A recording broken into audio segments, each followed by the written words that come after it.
Hello everyone, আসসালামু আলাইকুম। সবাই কেমন আছো? আশা করি সবাই ভালো আছো। আলহামদুলিল্লাহ, তোমাদের দোয়ায় আমরা অনেক ভালো আছি।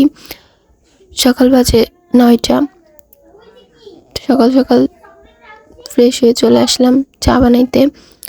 আম্মু নাকি এখনো চা খাই নাই, বলতেছে তোমার আশায় বসে আছি, তুমি উঠে বানাবা, তারপরে খাবো।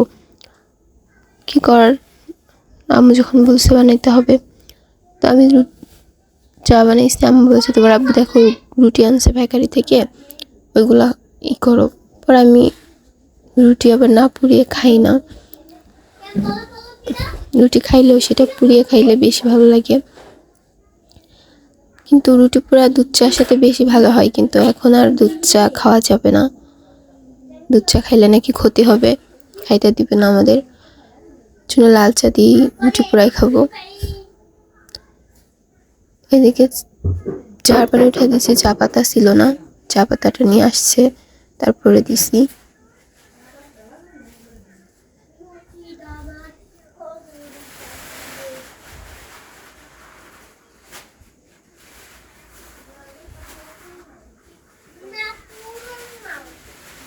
এদিকে আরেকজনকে চা দিতে গেছি,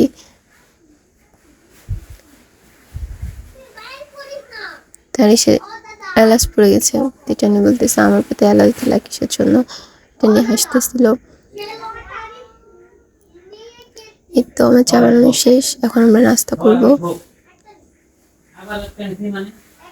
আর এদিকে আব্বু বাজার থেকে বাজার নিয়ে আসছে। এদিকে দুপুরে রুটি খাবে, এর জন্য আটা ছেনে নিলাম, রুটি বানাবো।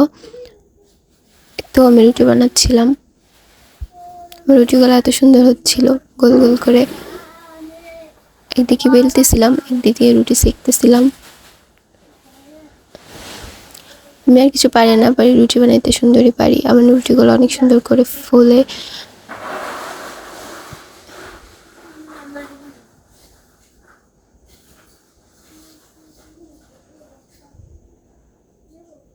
এই রুটি বানানো আমি একটা কাকির কাছ থেকে শিখছিলাম।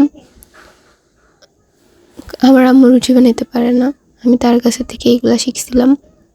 আর সে রান্না করতে আমি তার কাছে বসে থাকতাম, দেখতাম কেমনে রুটি বানায়।